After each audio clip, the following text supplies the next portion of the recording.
അധിനിവേശ ശക്തികൾക്കെതിരെ ആത്മാഭിമാനം കൈമുതലാക്കിയ ജനത നടത്തിയ പടയോട്ടത്തിൻ്റെ സ്മരണകളിരമ്പുന്ന ചരിത്ര പ്രസിദ്ധമായ ഓച്ചിറക്കളി 2026 ജൂൺ 15, 16 തീയതികളിൽ നടക്കുകയാണ്.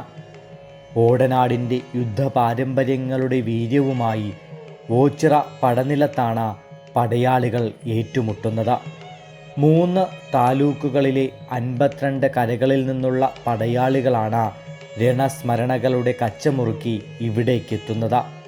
തലേ ദിവസം പരിചയപ്പെട്ട് മടങ്ങിയ പടയാളികൾ പിറ്റേ ദിവസം ആയോധന കലയിലെ അടവുകൾ കാട്ടി കാണികളെ വിസ്മയിപ്പിക്കും. ദക്ഷിണ കാശി എന്നറിയപ്പെടുന്ന ഓച്ചിറയുടെ പ്രത്യേകതയാണ് ഓച്ചിറക്കളി. 2 നൂറ്റാണ്ട് മുമ്പ് കായംകുളം, വേണാട് രാജ്യങ്ങൾ തമ്മിൽ നടന്ന യുദ്ധങ്ങളുടെ അനുസ്മരണമാണ് പരബ്രഹ്മക്ഷേത്ര പടനിലത്ത് നടക്കുന്നത്. ഓണാട്ടുകരയിൽ ഉൾപ്പെടുന്ന കാർത്തികപ്പള്ളി, മാവേലിക്കര, കരുനാഗപ്പള്ളി താലൂക്കുകളിലെ കരകളിൽ നിന്നായി 3000-ഓളം പേരാണ് ഇറങ്ങുന്നത്.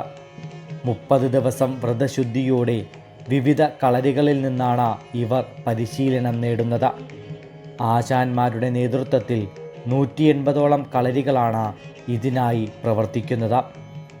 1857 തിരുവിതാംകൂർ ദിവാനായി ടി മാധവറാവു സ്ഥാനമേറ്റെടുത്തപ്പോഴാണ് മാരകമായ ആയുധങ്ങൾ ഉപയോഗിക്കുന്നത് നിരോധിച്ചത്.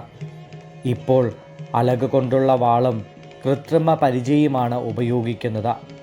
തിങ്കളാഴ്ച പടനിലത്തെത്തുന്ന പടയാളികൾ കളരി ആശാന്മാർ, കരപ്രതിനിധികൾ, ക്ഷേത്ര ഭരണസമിതി ഭാരവാഹികൾ എന്നിവരുടെ നേതൃത്വത്തിൽ ഋഷഭവാഹനത്തിൽ 8 കണ്ടം ചുറ്റി ഓണ്ടിക്കാവ് പടിഞ്ഞാറും കിഴക്കുമുള്ള ആൾത്തറകളിൽ പ്രദക്ഷിണം നടത്തി ക്ഷേത്രത്തിൽ തൊഴുതാണ് 8 കണ്ടത്തിലെത്തുന്നത്. ചൊവ്വാഴ്ച കളി കഴിഞ്ഞ പടയാളികൾ ആൾത്തറകളിലെത്തി തൊഴുത് പ്രാർത്ഥിക്കുന്നതോടെയാണ് ചടങ്ങ് അവസാനിക്കുന്നത്. മിഥുനം 1-നും 2-നും ഓച്ചിറ പരബ്രഹ്മക്ഷേത്ര പടനിലത്തരങ്ങേറുന്ന ഓച്ചിറക്കളി കേവലം ഒരു യുദ്ധാഭ്യാസ പ്രകടനമോ ആചാരമോ മാത്രമല്ല.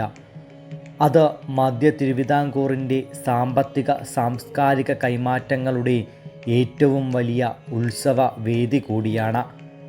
പടനിലത്തിൻ്റെ ചരിത്രം പരിശോധിച്ചാൽ അത് കേരളത്തിൻ്റെ കാർഷിക സംസ്കൃതിയുമായി എത്രത്തോളം ആഴത്തിൽ ബന്ധപ്പെട്ടിരിക്കുന്നു എന്ന് വ്യക്തമാകും.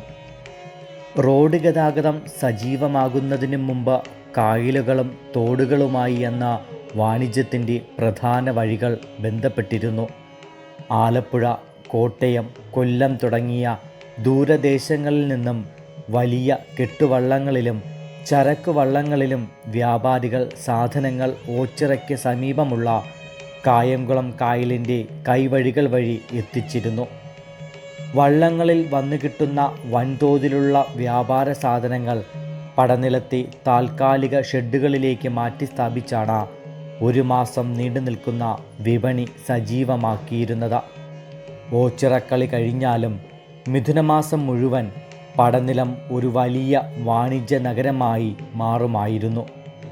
വീട്ടുപകരണങ്ങൾ, പുസ്തകങ്ങൾ, മൺപാത്രങ്ങൾ, വെങ്കലപാത്രങ്ങൾ, പനമ്പ്, പായകൾ, വസ്ത്രങ്ങൾ, കുട്ടികളുടെ കളിപ്പാട്ടങ്ങൾ, ഈന്തപ്പഴങ്ങൾ എന്നിവയുടെ വൻ ശേഖരം തന്നെ ഇവിടെ വിൽപ്പനയ്ക്കുണ്ടായിരുന്നു. ഇതിലുപരി ഇതൊരു കാർഷിക വാണിജ്യ വിജ്ഞാന മേള കൂടിയായിരുന്നു. പുതിയ കൃഷിരീതികളെക്കുറിച്ചും വിത്തുകളെക്കുറിച്ചുമുള്ള വിവരങ്ങൾ കർഷകർ പരസ്പരം കൈമാറിയിരുന്ന വിജ്ഞാന കേന്ദ്രം കൂടിയായിരുന്നു ഈ പടനിലം. ഓണാട്ടുകരയുടെ കൂട്ടായ്മയുടെയും ഐക്യത്തിൻ്റെയും പ്രതീകം കൂടിയാണ് ഈ മേള. കാലത്തിൻ്റെ ഒഴുക്കിൽ കന്നുകാലിച്ചന്തകളുടെയും വള്ളത്തിലുള്ള ചരക്കു ഗതാഗതത്തിൻ്റെയും പ്രാധാന്യം കുറഞ്ഞെങ്കിലും ഇന്നും ഓച്ചിറക്കളി നാളുകളിൽ പടനിലത്തുയരുന്ന കച്ചവട സ്റ്റാളുകൾ ആ പഴയ വലിയ വിപണനമേളയുടെ പ്രൗഢമായ ഓർമ്മകളെ നിലനിർത്തുന്നുണ്ട്. ഓച്ചിറക്കളിക്ക് തൊട്ടു പിന്നാലെ മിഥുനം 3, 4, 5 തീയതികളിൽ പടനിലത്ത് അരങ്ങേറിയിരുന്ന കന്നുകാലിച്ചന്ത തിരുവിതാംകൂറിലെ ഏറ്റവും വലിയ വ്യാപാര കേന്ദ്രമായിരുന്നു. കേരളം ഒരു കാർഷിക സംസ്കൃതിയിൽ അധിഷ്ഠിതമായിരുന്ന കാലത്ത് ഓണാട്ടുകരയിലെ കർഷകർക്ക് ഈ മേള ഒരു ജീവനാഡിയായിരുന്നു. തമിഴ്നാട്ടിൽ നിന്നും കേരളത്തിൻ്റെ വിവിധ ഭാഗങ്ങളിൽ നിന്നും മികച്ച ഇനം കാളകളും പശുക്കളും പോത്തുകളും ആടുകളും ഇവിടെ വിൽപ്പനയ്ക്കെത്തുമായിരുന്നു.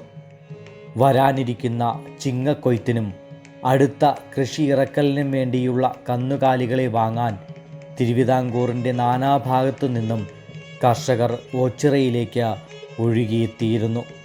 കന്നുകാലികൾക്കൊപ്പം നുകം, കലപ്പ, ചക്രം, തെക്കോട്ട, തൂമ്പ, മൺവെട്ടികൾ, അരിവാളുകൾ, കാളവണ്ടികൾ തുടങ്ങി എല്ലാവിധ കാർഷിക ഉപകരണങ്ങളും ഇവിടെ സുലഭമായിരുന്നു.